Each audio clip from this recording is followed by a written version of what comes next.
अब मैं आपको एक चीज़ सिखाता हूँ, बहुत इंपॉर्टेंट चीज़ है, जिससे आप खुद ही वेरीफाई कर लोगे कि आंसर जो आपका गलत है या सही। अब फिर बच्चा पता क्या सोचता है कि यार मैं मैथ्स में कमजोर हूँ। मैथ्स में कमजोर खुद जानबूझ के होता है, क्योंकि जब वो उसने जो पहले जो पढ़ाई गई चीज़ें उन पर उसने ध्यान नहीं दिया। वो क्यों है बैक, आपका मैथ्स वीक क्यों है? आपका मैथ्स इसलिए वीक है क्योंकि आपने कोई बेसिक पे ध्यान ही नहीं दिया।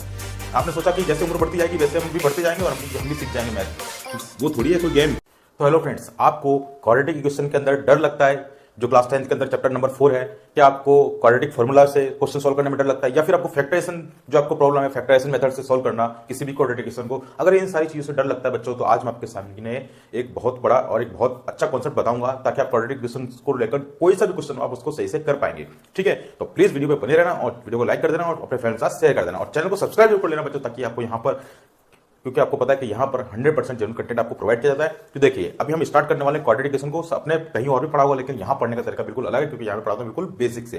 तो देखिए बच्चों, हमारा टॉपिक है क्वाड्रेटिक इक्वेशन। तो देखो, सबसे पहले सभी बच्चों ने क्वाड्रेटिक इक्वेशन देखो क्लास 9th में भी आपने देखी होगी, है ना? तो देखो, क्वाड्रेटिक इक्वेशन की जो फॉर्म होती है, फॉर्म, ठीक है, तो वो किस टाइप की फॉर्म होती है? वो होती है ax² plus bx plus c is equal to 0।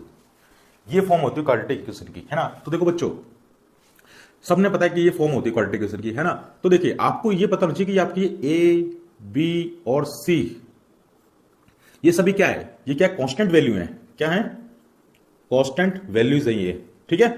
और आपके x, y जो भी, सॉरी x और ये भी x² और जो x है ये क्या है? वेरिएबल्स हैं बच्चों, ठीक है? मतलब कि हम इनको ये भी कह सकते हैं कि जैसे coefficient of x², coefficient of x² क्या होगा? a होगा। अगर आप a को रिप्रेजेंट करना चाहते हो तो वो क्या होगा? Coefficient of x² is a। ऐसे ही coefficient of x is b, ठीक है? ये सबको पता है कि इसकी क्वाड्रेटिक इक्वेशन की जो फॉर्म होती है ये होती है। लेकिन बच्चों, क्या आपको ये पता है कि आप ये पहचान सकते हो कि कौन सी इक्वेशन क्वाड्रेटिक है या नहीं है? तो देखो, मैं आपको 3 मेथड बताऊंगा जिस टाइप से बोर्ड के अंदर क्वेश्चन आते हैं। मैं पूरा इंट्रोडक्शन इस पूरे वीडियो के अंदर आपको करा दूंगा, जो कि इंपॉर्टेंट है आपके एग्जाम के लिए, ठीक है? देखिए बच्चों, अब देखो हम कैसे पहचानेंगे कोई चीज क्वाड्रेटिक इक्वेशन है या नहीं है। तो देखो, उसकी क्या कंडीशन है, उसमें यह है कि नोट करके लिख लेना बच्चों, आप नोट करके लिख लेना। क्या लिखना है कि आपका B एंड C, मैंने क्या बोला बच्चों? B and C can be equal to 0। मतलब कि बच्चों, आपका जो B और C जो है वो क्या 0 हो सकता है। मतलब B और C की वैल्यू अगर मैं 0 पुट कर दूंगा ना, तो अभी ये क्वाड्रेटिक इक्वेशन होगी, ठीक है? लेकिन बट इफ A वो कभी 0 के इक्वल नहीं होना चाहिए। मतलब A does not equal to 0, ये है मेन चीज। अगर बच्चों A अगर 0 के बराबर नहीं है, ठीक है, तो ये क्वाड्रेटिक इक्वेशन नहीं होगी, ठीक है? तो A अगर आपके 0 के इक्वल है तो फिर ये क्वाड्रेटिक इक्वेशन नहीं होगी। अगर A 0 के बराबर नहीं है ना, हाँ, तो फिर आपकी क्वाड्रेटिक इक्वेशन वो हो जाएगी, ठीक है? तो ये चीज आपकी क्लियर होगी। तो क्वाड्रेटिक इक्वेशन में क्या होना चाहिए कंडीशन, कि आपका जो A है वो 0 के इक्वल नहीं होना चाहिए, ठीक है? तो आप पहचान पाएंगे कि हाँ ये क्वाड्रेटिक इक्वेशन है या नहीं। अब देखिए, दूसरी चीज मैं आपको एग्जाम्पल के तौर पर बताता हूं क्या क्या एग्जाम्पल्स आएंगे, ठीक है? अब देखो, हमको क्लास 10th के अंदर जो आपको क्वाड्रेटिक इक्वेशन है चैप्टर, इसको पढ़ने के लिए इसके अंदर 3 मेथड बताए गए हैं, जो आपका न्यू एनसीईआरटी एडिशन पे जो अभी नया सिलेबस है उसके अकॉर्डिंग मैं आपको पढ़ा रहा हूं। तो देखिए, 3 मेथड कौन कौन से हैं मैं आपको बता देता हूं बच्चों। फर्स्ट मेथड है आपका फैक्टराइजेशन, ठीक है? सेकंड मेथड आपका, मान लो यह है क्वाड्रेटिक फॉर्मूला, ठीक है? और आपका जो थर्ड है वो है आपका नेचर ऑफ रूट। बस इन 3 टाइप के सवाल आपको बोर्ड के अंदर एग्जाम के अंदर देखने को मिलेंगे, ठीक है? और क्वाड्रेटिक फार्मूला और फैक्टराइजेशन मेथड जो बहुत इंपॉर्टेंट है, ठीक है? इसके ऊपर तो आपके ऑब्जेक्टिव के अंदर एक आध क्वेश्चन आएगा, है ना? तो इतना ज्यादा इंपॉर्टेंट नहीं है, लेकिन पढ़ना जरूरी है, क्योंकि सारी चीज पढ़ना जरूरी है, क्योंकि आपका कॉन्सेप्ट क्लियर जब भी होगा, क्योंकि आपको पता है कि आपके इस बार कॉम्पिटेंस बेस्ड क्वेश्चन भी आएंगे एग्जाम के अंदर, ठीक है? तो देखिए, अब इन चीजों को हम पढ़ेंगे, इसको मैं आपको इस वीडियो के अंदर बताऊंगा। तो पहले बच्चों आप इस चीज को नोट कर लो आराम से, स्क्रीनशॉट लेना चाहते स्क्रीनशॉट ले लो, है ना? फिर मैं स्टार्ट करता हूं, ठीक है? तो मैंने आपको क्या बताया कि A does not equal to 0। अब देखो, इसके मैं कुछ आपको एग्जांपल दे देता हूं ताकि आप पहले ये वेरीफाई हो जाए, क्योंकि आपका एक क्वेश्चन 100% हर बार हर साल आता है, क्या कि पहचानो कि ये क्वाड्रेटिक इक्वेशन है या नहीं है, ठीक है? तो आप कैसे पहचाने क्वाड्रेटिक इक्वेशन है या नहीं है? तो देखो सर, आपने ये तो बता दिया, लेकिन एग्जांपल तो समझाओ हमको। तो देखिए बच्चों, मैं आपको एक एग्जांपल बताता हूं। सपोज करो मैंने एक एग्जांपल लिखा 3x² प्लस 2x प्लस 5। तो बच्चों मैं आपसे ये पूछूं, क्या ये क्वाड्रेटिक इक्वेशन है? तो आप बोलोगे यस, ये क्वाड्रेटिक इक्वेशन है। कैसे है? क्योंकि सर यहाँ पर B और C तो 0 हो भी सकते हैं, लेकिन A 0 नहीं है, तो ये क्वाड्रेटिक इक्वेशन है। हाँ, बिल्कुल सही बताया आपने। अगर बच्चों मैं आपसे ये बोल दूं कि 2x plus 5 is equal to 0, क्या ये क्वाड्रेटिक इक्वेशन है? कोई बता सकता है क्या ये क्वाड्रेटिक इक्वेशन है? अब देखो बच्चे कंफ्यूज हो जाएंगे, है ना। तो देखो मैंने आपसे क्या बोला कि जो b कौन होता है? b होता है कोफिशिएंट ऑफ x। जो कोफिशिएंट ऑफ x है वो तो है, c भी है, लेकिन यहां पर a कहां है? नहीं है। तो a नहीं, तो मतलब क्या है कि a इक्वल टू क्या हो गया आपका 0 हो गया। जब a इक्वल टू बच्चों आपका 0 हो गया है तो फिर उसका मतलब क्या है? उसका मतलब बच्चों ये हो गया कि ये क्या है? क्वाड्रेटिक इक्वेशन नहीं है, ये आपकी क्वाड्रेटिक इक्वेशन नहीं होगी। ठीक है। दूसरी चीज एक और एग्जांपल ले लेता हूं मैं आपके लिए। जैसे मैंने लिखा 5 प्लस 3y, मैंने ये लिखा। अब मैं आपसे पूछूं बच्चों क्या ये क्वाड्रेटिक इक्वेशन है? तो ये भी क्वाड्रेटिक इक्वेशन नहीं है। क्यों नहीं? क्योंकि यहां पर a तो है ही नहीं, और a क्या है? नहीं है, तो फिर 0 है। तो जब a 0 हो गया तो इसका मतलब क्या? क्वाड्रेटिक इक्वेशन ये भी नहीं होगी। ठीक है। हाँ, लेकिन अगर आपसे कोई बच्चों ये पूछ ले कि 3x plus 5x square plus 2 is equal to 0, क्या सर ये क्वाड्रेटिक इक्वेशन है? हाँ, तो ये है, ये क्वाड्रेटिक इक्वेशन है। इसमें सब कुछ है। देखो a भी है, c भी है और आपका b भी है, a b c तीनों है। ठीक है। लेकिन बस ये है कि इसको आपको रीअरेंज करना होगा। तो इसको रीअरेंज करने में क्या दिक्कत है यार? आप इसको पहले लिख दीजिए, लो 5x square plus 3x plus 2 is equal to 0। ये लो, ये बन गई क्वाड्रेटिक इक्वेशन, है ना। तो अब मैं ये तो समझ लेता हूं कि आप क्वाड्रेटिक इक्वेशन है या नहीं है, ये तो आप पहचान लोगे। ठीक है। अब देखो इसका मैं पहले एक एग्जांपल करा दूंगा, है ना, उसके बाद फिर मैं आपको बताता हूं। ठीक है। देखिए बच्चों, अब इसका मैं एग्जांपल कराता हूं। आपको चेक करना होता है कि क्वाड्रेटिक इक्वेशन है या नहीं है। तो क्वेश्चन 100% जरूर एग्जाम में आता है ना। देखिए ये सारी चीज आपको क्लियर हो गई होंगी। अब देखो मैं आपके सामने एक एग्जांपल सोल्व करके बताता हूं, क्योंकि ऐसा क्वेश्चन बोर्ड में हर बार आता है। ठीक है। फॉर एग्जांपल के लिए मैं आपको बता दिया कि x प्लस 1 का whole square is equal to 2x minus 3। ये हमारे पास एक इक्वेशन है। आपको क्या करना है? चेक करना है। इसको चेक करना है कि क्वाड्रेटिक इक्वेशन है या नहीं है। ठीक है या नहीं है, ये चेक करना है क्वाड्रेटिक इक्वेशन। ठीक है। ओके। तो ज्यादा अंग्रेज बनने की बात नहीं है, मैंने हिंदी में लिख दिया तो ये मत सोच लेना कि क्या लिख दिया सर। ठीक है। तो देखिए अब मैं इसको सोल्व करूं बच्चों, तो देखो सबसे पहले आपको पता है कि ब्रैकेट को हमको ओपन करना होगा। पहले क्वेश्चन ऐसे कि डायरेक्ट जो मन में आया वो पेल दिया। पहले भैया पहले देखो क्वेश्चन क्या कह रहा है, उसको सोल्व करना है। पहले आप इन ब्रैकेट को सोल्व करोगे जब तो आप आगे बढ़ पाओगे। अब देखो कई बच्चों क्या होता है कि इसको देख के डर जाते हैं कि सर ये हो गया, अब क्या करें हम? अरे तो भैया आपने कभी ए प्लस बी का होल स्क्वायर का फॉर्मूला नहीं पढ़ा क्या? क्या कभी आपने ए माइनस बी के होल स्क्वायर का फॉर्मूला नहीं पढ़ा क्या? क्या आपने कभी ए प्लस बी के होल क्यूब का फॉर्मूला नहीं पढ़ा क्या? क्या आपने कभी ए का स्क्वायर माइनस बी का स्क्वायर का फॉर्मूला नहीं पढ़ा क्या? ये फॉर्मूले कौन याद करेगा भाई? ये फॉर्मूले यूज होंगे इस क्वाड्रेटिक इक्वेशन के अंदर। जब भी आप चेक करोगे फॉर्मूले आपको मिलेंगे और फिर आप सोचोगे कि सर ये क्या चीज आ गई। अब फिर बच्चा पता क्या सोचता है कि यार मैं मैथ्स में कमजोर हूं। मैथ्स में कमजोर खुद जानबूझ के होता है, क्योंकि जब वो उसने जो पहले जो पढ़ाई गई चीजें उन पर उसने ध्यान नहीं दिया। वो क्यों है? आपका मैथ्स वीक क्यों है? आपका मैथ्स इसलिए वीक है क्योंकि आपने कभी बेसिक पे ध्यान ही नहीं दिया। आपने सोचा कि जैसे उम्र बढ़ती जाएगी वैसे हम भी बढ़ते जाएंगे और हम भी सीख जाएंगे मैथ। वो थोड़ी है कोई गेम क्रिकेट। अब देखिए इसका फॉर्मूला क्या होता है? ए का स्क्वायर प्लस बी का स्क्वायर प्लस 2ab, ये इसका फॉर्मूला होता है। अब याद कर लेना, जिसको याद नहीं है वो याद कर लेना। बहुत शर्म की बात है अगर याद नहीं तो आपको। ठीक है। अब देखो इसके लिए डिफरेंस बताता हूं। ए माइनस बी का होल स्क्वायर का फॉर्मूला क्या होता है बच्चों? ए का स्क्वायर प्लस यहां पर आएगा बी का स्क्वायर माइनस बस 2ab हो जाता है। बस प्लस में और माइनस में ये डिफरेंस है कि ये तो प्लस का 2ab रहता है और ये माइनस का ab हो जाता है। ठीक है। अब देखो ए प्लस बी का क्यूब का फॉर्मूला भी आपको याद होता है, क्योंकि यहां पर मान के चलो मैं ये ना लिखकर क्यूब लिख देता तो फिर आप फिर डर जाते, है ना। तो देखो क्यूब का फॉर्मूला भी मैं आपको लिखा देता हूं, बाकी आपको सारी चीजें याद होनी चाहिए खुद से ही। ये चीजें तो बहुत छोटी बात है। तो देखिए ए का क्यूब प्लस बी का क्यूब प्लस 3ab और a प्लस बी। ठीक है भाई। और ये फॉर्मूला बहुत इंपॉर्टेंट है। ए का स्क्वायर माइनस बी का स्क्वायर इतनी बार यूज होगा आपके ट्रिग्नोमेट्री के अंदर, चाहे किसी भी चैप्टर के अंदर, ये देखो बहुत यूज होता है। इसका फॉर्मूला होता है a प्लस बी और a माइनस बी। तो जिन महान पुरुषों को ये फॉर्मूला याद नहीं, पहले तो ये फॉर्मूला लिख लेना। ठीक है। उनको याद कर लेना, याद नहीं करें। ठीक है। अब इसके अंदर पता आपको फॉर्मूला कौन सा लगेगा? ये वाला फॉर्मूला लगेगा। तो बस इस फॉर्मेट के अंदर मैं इसको रख दूंगा। तो देखो सपोज करो, अब आपके लिए देखो क्या है, ये फॉर्मूला आपने याद कर लिया, लिख लेना। मिटा देता हूं मैं इनको फिलहाल। तो देखो बच्चों, अब देखो मैं आपसे ये बोलूं बच्चों कि ये मेरे लिए क्या है? एक तरह से ए है और ये 1 जो है मैं इसको मान लेता हूं बी है। ठीक है। मेरा फॉर्मूला का फॉर्मेट क्या था? ये था कि ए का स्क्वायर, तो देखो यहां पे मैं लिखता हूं ए का स्क्वायर प्लस बी का स्क्वायर, सर ये लो बी का स्क्वायर प्लस 2 प्लस ए प्लस बी, सॉरी मल्टीप्लाई में। ठीक है। इजिकल टू में आपका बच्चा ये लग रहा है, क्या लग रहा है? 2x minus 3। ठीक है। अब इसके अंदर आप वैल्यू पुट कर दो। ये है x, ये है 1, ये है x और ये है 1। ये a, ये b। आपने इसको सोल्व किया कितना आ गया? X square. आपने इसको सोल्व किया कितना गया? 1। आपने जब इसको सोल्व करा 2 इंटू एक्स करा तो 2x हो गया। 2x को इंटू 1 से करेंगे तो भी 2x ही रहेगा। ओके।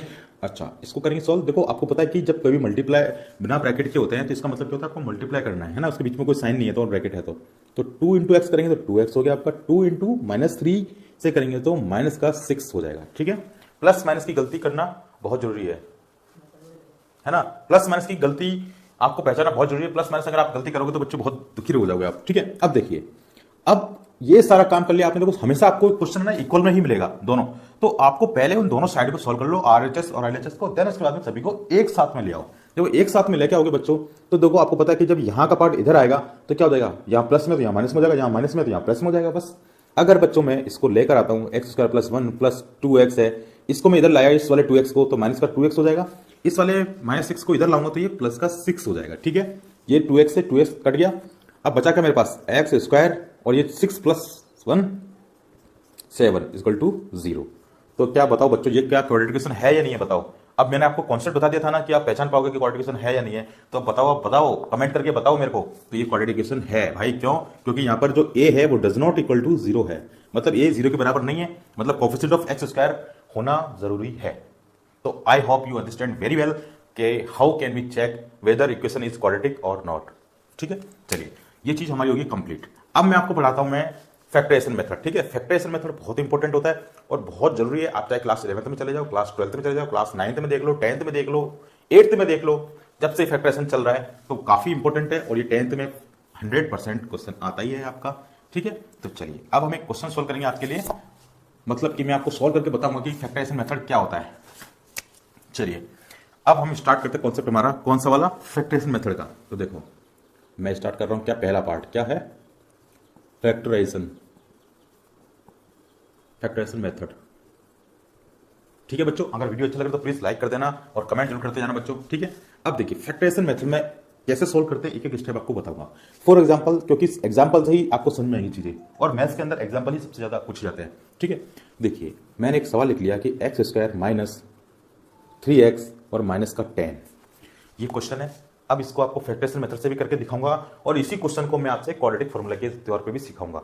मतलब कि देखो आपको ये चीज पता होनी चाहिए, चाहे आप क्वेश्चन को किसी भी क्वाड्रेटिक क्वेश्चन को फैक्टराइजेशन से सोल्व कर लो या फिर आप क्वाड्रेटिक फार्मूला से सोल्व कर लो, आंसर आपके सेम रहेंगे, ठीक है। अब देखिए इसको सोल्व करने का एक तरीका होता है बच्चों, मैंने अभी देखो कुछ देर पहले आपको बताया कि ये फॉर्मेट क्या होता है, कि ये तो क्या ए है, यहाँ पे कुछ नहीं तो 1 मान लो ना, यहाँ कुछ नहीं तो आप 1 मान के अज्यूम करके चलते हो ना, ये आपका क्या हो जाएगा बी और ये क्या है आपका सी, ये पता है ना आपको, ये तो है आपका ए, ये बी है और ये सी है, सब जानते हैं, ठीक है। तो मैं इसको लिखूंगा नहीं। चलिए तो आपको इसको सॉल्व करने का फर्स्ट स्टेप क्या होता है, आप क्या करें, पहले a इंटू सी करें। तो a कितना, यहाँ कुछ नहीं तो 1 था, c कितना यहाँ पे 10 है, तो 1 इंटू मतलब a इंटू सी करो कितना आंसर आएगा भैया, 10 ही आएगा। दूसरी बात ये क्या आ गया आपका आंसर आ गया। तो बच्चों जब a इंटू सी करोगे सबसे पहले स्टेप, तो उसका जो आंसर आएगा ना, उस आंसर को बच्चों आप प्लस करो चाहे माइनस करो, उसको चाहे प्लस करो चाहे उसको माइनस करो, वो किसके इक्वल होना चाहिए, इक्वल किसके होना चाहिए, इक्वल टू बी एक्स, मतलब कि बी के इक्वल होना चाहिए, सीधी बात यह, मतलब कि मिड टर्म के, मैं यहां पे डायरेक्ट लेता हूं मिड टर्म के, ठीक है, मिड टर्म के आपके इक्वल होना चाहिए वो, ठीक है। तो फिर आपका आंसर हमेशा सही होगा। और मैं जब सोल्व करूंगा तो आपको ट्रिक भी बता दूंगा, देखो कैसे करना है। अब देखो इसको सोल्व करके बताता हूं। मैंने जब a इंटू सी करा तो सर चलिए ठीक है, आपने बोला कि a इंटू सी करेंगे, तो यहाँ पे 1 है, यहाँ पर 10 है, तो यहाँ पर a इंटू हमने सी कर लिया, तो आंसर आ गया भैया 10 आ गया, ठीक है सर, ठीक है 10 आ गया। अब मैंने क्या बोला, सर आपने बोला था कि इस आंसर को प्लस माइनस करो, लेकिन उसका आंसर ऐसा नहीं चाहिए मिड टर्म के बराबर हो जाए। तो भैया अब कई होशियार लड़के क्या करते हैं या लड़के क्या करते हैं या बच्चे क्या करते हैं, वो देखिए उनकी गलती देखो कहां होती है, उनकी गलती यहां होगी। क्यों, क्योंकि देखो अभी क्या आ गया 10 आ गया। अब सर मैंने आपने बोला था कि इसको प्लस या माइनस करके मेरे को 3 चाहिए, भैया 3 नहीं चाहिए, आपको चाहिए माइनस का 3, ठीक है, आपको माइनस का 3 चाहिए। जब माइनस का 3 चाहिए तो उसके लिए मेरे को अब ऐसा इसको फैक्टर करना है, इसके फैक्टर करने हैं, ठीक है। इससे क्या करना है, हमको फैक्टर करने होते हैं। अब मैंने इसका फैक्टर किया 5 इंटू 2 फैक्टर कर लिया, तो कितना होगा 10 होता है, इसकी इक्वल होना चाहिए, मैंने बोला ना इक्वल टू एसी के, ठीक है। और ये इक्वल टू किसके, एसी के। तो देखो 5 इंटू 2 कर लिया आपने, जब 5 इंटू 2 करोगे तो यहाँ पर कितना हो गया 10 आता है, ये तो फिक्स है हमारा। अब देखो अब मेरे को माइनस का 3 चाहिए, ध्यान रखना यहाँ पर साइन की गलती करता है बच्चा। तो माइनस का 3 लाने के लिए मेरे को माइनस का 5 मानना पड़ेगा एक को, और एक को क्या मानना पड़ेगा प्लस का 2x, और जब मैं इन दोनों को सोल्व करूंगा तो मेरा आंसर आ जाएगा माइनस का 3 मिड टर्म। क्या आ जाएगा मेरे पास, मिड टर्म आ जाएगा कितना, माइनस का 3x, जो कि क्या होगा हमारा मिड टर्म। अब देखिए तो बच्चों मैं यहाँ लिख देता हूँ, इसको यहाँ लिखूंगा मैं x का स्क्वायर, ठीक है, इसको मैंने फैक्टराइजेशन कर लिया तो इसका आ गया माइनस का 5x और प्लस का 2x मानोगे, जब ये 3x आ जाएगा माइनस का आ गया आपका 10, ठीक है। देन उसके बाद बच्चों आप क्या करते हो, इन दोनों में से कॉमन लेते हो, इन दोनों में से भी कॉमन लेते हो। जब आप इसमें कॉमन लोगे, देखो यहाँ पर x है यहाँ पर भी x है, तो x को मैंने कॉमन ले लिया, तो यहाँ पर क्या होगा, x का कॉमन लेने का मतलब होता है डिवाइड कर देना। तो आप डिवाइड करोगे बच्चों तो क्या हो जाएगा x, और यहाँ पर डिवाइड कर लिया तो इसमें 5 आ जाएगा, क्योंकि x से x डिवाइड हो गया, इसका एक x से एक x कट गया, फिर भी एक x बचा, तो ये बच गया। ठीक है, प्लस अब देखो यहाँ पर तो x है लेकिन यहाँ x नहीं है, तो चलो यहाँ आपका x तो कॉमन होगा नहीं। अब यहाँ पर कॉमन कौन हो सकता है, न्यूमरेटर वैल्यू वो है 2, 2 को आप कॉमन लोगे तो यहाँ पे फिर से x आ जाएगा, और यहाँ पर जब 2 को डिवाइड करोगे 10 से तो माइनस का 5 आ जाएगा। चलो अब मैं आपको एक चीज़ सिखाता हूँ, बहुत इंपॉर्टेंट चीज़ है, जिससे आप खुद ही वेरीफाई कर लोगे आपका आंसर जो आपका गलत है या सही है। कैसे, जो यहाँ रहेगा वही सेम चीज़ यहाँ होनी चाहिए। अगर वो दोनों सेम सही आ रहे हैं तो मतलब आपका आंसर सही है, नहीं तो अगर गलत है, जैसे कि यहाँ पे आ रहा है x माइनस 5 और यहाँ आ रहा है x माइनस 3, तो समझ लो कि आपने डुबा दिया खुद को। ठीक है, तो यहाँ पर इक्वल रहना चाहिए। फिर अब फैक्टर कैसे बनते हैं, बस अब तो सिंपल है, एक तो ये फैक्टर हो जाएगा और एक इन दोनों में से एक कोई फैक्टर हो जाएगा।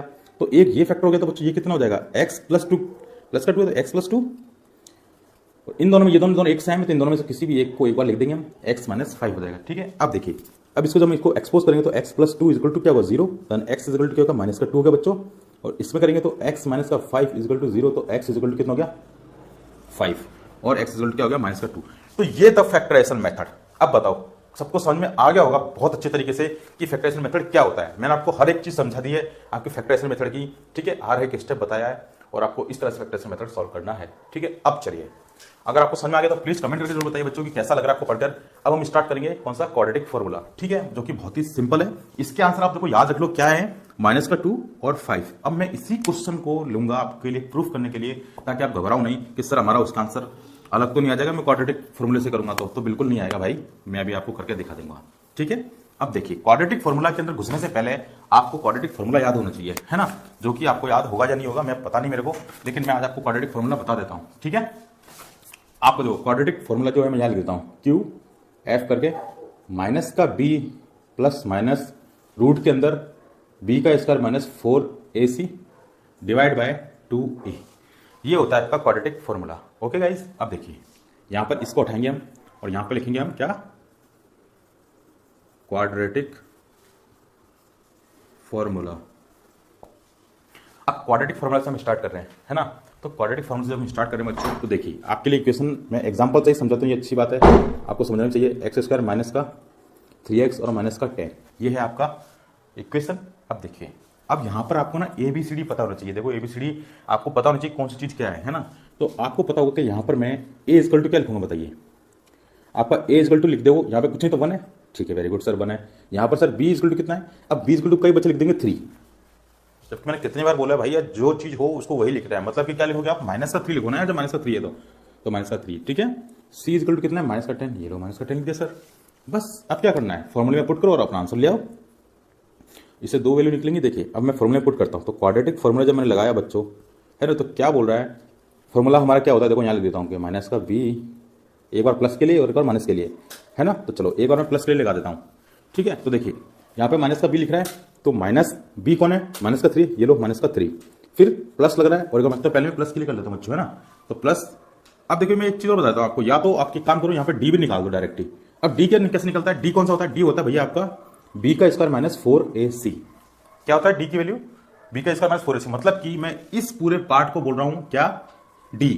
तो आप ABCD निकाल दो, तो d की वैल्यू अभी हम निकाल देते 2 मिनट के अंदर बच्चों आपकी। देखिए तो d इक्वल टू कितना हो जाएगा, यहाँ पे b का स्क्वायर है तो b कितना था माइनस का 3 का स्क्वायर माइनस 4a और c, a कितना है भैया आपका 1 है और c कितना है 10 है ना, c कितना भैया माइनस का 10 है, ये लो सर माइनस का 10 लिख दिया मैंने, यहाँ पर कर दिया सर मैंने, तो ये कितना आ गया 3 का स्क्वायर करोगे तो 9 आएगा, यहाँ पर माइनस माइनस क्या हो जाएंगे प्लस हो जाएंगे, ये लो प्लस हो जाएगा, और 4 इंटू 10 करोगे तो भैया आपका आ जाएगा 40, मतलब कि कितना हो गया 49। तो d की वैल्यू हमारे पास कितना है कि 49। तो डायरेक्ट मैं देखो अब क्या करूंगा, यहाँ पर d की वैल्यू डायरेक्ट 49 लिख सकता हूँ। आपको मैंने बोला कि मैं इसको d कंसीडर कर रहा हूँ, यहाँ मैंने d लिख दिया बच्चों आपके लिए। देखो बहुत मेहनत कर रहा हूँ आपके लिए, आपको भी मेरे लिए, बस कमेंट करके बता देना बच्चों कैसा लग रहा है। ठीक है, इतना से कर देना बस, यहाँ पर आ जाएगा पर 2a। ठीक है, अब देखो a की वैल्यू आपको पता है क्या होती है, 1 है यहाँ पर हमारे पास अभी, तो मैं 1 लिख दिया। अब इसको जब मैं सॉल्व करूंगा बच्चों तो इसका आंसर कितना आ जाएगा, माइनस इंटू माइनस करेंगे तो यहाँ पे प्लस का 3 हो जाएगा, एक बार प्लस के लिए ये प्लस रूट 49 कितना होता है 7 होता है, और यहाँ पर 2 है 2 हो गया। अगर आप 7 और 3 को जोड़ लोगे तो कितना होता है बच्चों 10 होता है, और 10 को डिवाइड जब आप 2 से करते हो बच्चों तो आंसर कितना आता है भैया 5 आता है। तो देखो क्या हमारे पास एक आंसर 5 आया था कि नहीं आया था, वही प्लस का आया था ना, तो यहाँ पर भी प्लस का ही आएगा, ये हमारा एक आंसर हो गया। आगे बात समझो बच्चों। ठीक है, अब देखिए अब आपने देखो इसी चीज को एक बार तो किस में कर लिया प्लस के लिए, अब एक बार इसी चीज को मैं नेगेटिव माइनस के लिए करके देखता हूँ आपके लिए, है ना। तो देखिए यहाँ करता हूँ मैं, तो देखो यहाँ मैं लिख देता हूँ, ये किसके बराबर है साहब, x के बराबर है। यहाँ पर भी x के बराबर लिख देता हूँ, क्या, माइनस और माइनस का 3 प्लस, यहाँ प्लस है ना, यहाँ पर मैं इसको यहाँ लिख देता हूँ। ये को सॉल्व करके ओवरऑल आंसर आ गया 49। ठीक है, चलिए यहाँ पर मैं इसको सॉल्व करता हूँ बच्चों। यहाँ लगाऊंगा माइनस, यहाँ पे लगाऊंगा रूट का 49 डिवाइड बाई 2 इंटू 1, मतलब कि 2 ही हो गया। आपने इसको सॉल्व करा बच्चों तो ये हो गया 3 और ये हो गया माइनस का 7 डिवाइड बाई 2। और बताओ माइनस के 7 में से 3 है तो माइनस के कितने बचेंगे, माइनस के 4 बचेंगे बच्चों। माइनस के 4 डिवाइड बाई 2 कर लोगे तो आंसर कितना आएगा भैया आपका, माइनस का 2। तो क्या बताओ ये माइनस का 2 आंसर आया कि नहीं आया, जो पहले आया था और 5 वो पहले आ चुका था। ठीक है, तो देखो बच्चों मैंने आपको क्वाड्रेटिक फॉर्मूला से कैसे करना है क्वेश्चन को सॉल्व आपको ये भी बता दिया है। तो देख लो बच्चों, अब मैंने आपको हर एक चीज समझा दी है। इसका जो मेन इंट्रोडक्शन पार्ट था वो यही था। ठीक है, आई hope you understand very well और आपको बहुत अच्छे से समझ में आया होगा। प्लीज कमेंट करके मुझे बताना कि आपको कैसा लगा ये वीडियो, और वीडियो को लाइक जरूर कर देना, फ्रेंड्स के साथ शेयर कर देना। और अब इस वीडियो के बाद में बच्चों मैं आपके साथ डिस्कस करूंगा क्या, प्रीवियस ईयर के सारे क्वेश्चंस। ठीक है, जैसे मैं पहले आपको इंट्रोडक्शन वाला पार्ट पढ़ाऊंगा, उसके बाद में प्रीवियस ईयर के क्वेश्चन करके सारे इसी चैप्टर से लेकर। ठीक है, जो भी इंपोर्टेंट क्वेश्चन होंगे सारे उसमें बता दूंगा मैं आपको। तो प्लीज वीडियो में अच्छे बने रहना, वीडियो को ढंग से देखना, पढ़ाई करना, सब कुछ समझ में आ जाएगा। एकदम बेसिक से बताइए, चीज बताइए। तो लाइक कर देना, फिर मिलते हैं नेक्स्ट वीडियो में। अपना ध्यान रखना, टेक केयर, और प्लीज चैनल को सब्सक्राइब जरूर कर लेना। Okay guys.